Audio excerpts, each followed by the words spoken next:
ഇന്ന് നമ്മൾ പഠിക്കാൻ പോകുന്നത് ഇറ്റ്സ് ടൈം എന്നുള്ള പ്രയോഗമാണ്. ഇറ്റ്സ് ടൈം നമുക്ക് ശീലമാണ്. ഓഫീസിൽ പോകാനുള്ള സമയമായി, it's time for us to go to office എന്ന് പറയാറുണ്ട്, it's time to go to office എന്ന് പറയാറുണ്ട്. ഇതൊക്കെ സ്വാഭാവികം. പക്ഷേ it's time you went to office എന്നുള്ള പ്രയോഗം നിങ്ങൾ ശ്രദ്ധിച്ചിട്ടുണ്ടോ? It's time you ate food എന്ന് പറയുന്നത് ശ്രദ്ധിച്ചിട്ടുണ്ടോ? അതാണ് ഇന്നത്തെ പാഠം. അതായത് നമ്മളൊരു സമയം കഴിഞ്ഞ് നിൽക്കുകയാണ്. എടാ നീ ഇതുവരെ ഓഫീസിൽ പോയില്ലേ, ചമ്പി പോകേണ്ട സമയം കഴിഞ്ഞല്ലോ, ഇനിയിപ്പോൾ ഇനി മാനേജർ വഴക്ക് വെക്കും, അങ്ങനെയൊക്കെ ഉള്ളൊരു സന്ദർഭമില്ലേ? പോവേണ്ട സമയം കഴിഞ്ഞ് നിൽക്കുകയാണ്.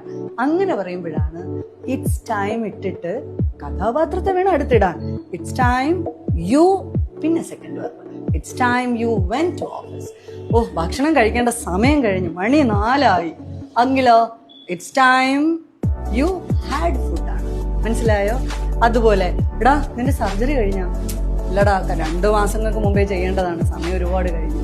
അയ്യോ, സമയം അതിക്രമിച്ച് നിൽക്കുകയാണല്ലേ. സർജറി ഒക്കെ പറഞ്ഞാൽ ആ ടൈമിന് ചെയ്യണം. അപ്പൊ അത് അതിക്രമിച്ച് നിൽക്കുകയാണെങ്കിലോ നമ്മൾ എന്ത് പറയാം? It's high time. ഇനി കഥാപാത്രത്തെ ഇടണം. It's high time you did the surgery ആണ്. അല്ലാതെ it's high time for you to do the surgery ഒക്കെ പൊട്ടതരാം.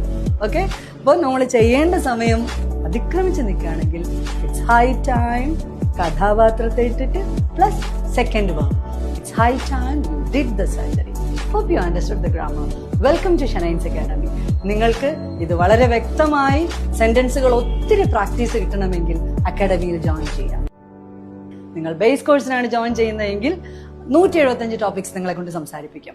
ഇനി ഇന്റർമീഡിയറ്റിനാണെങ്കിലോ 350 ടോപ്പിക്സ്. അഡ്വാൻസ്ഡ് കോഴ്സിനാണ് ജോയിൻ ചെയ്യുന്നതെങ്കിൽ 500 മുതൽ 700 വരെയുള്ള ടോപ്പിക്സ് നിങ്ങളെ കൊണ്ട് സംസാരിപ്പിക്കും.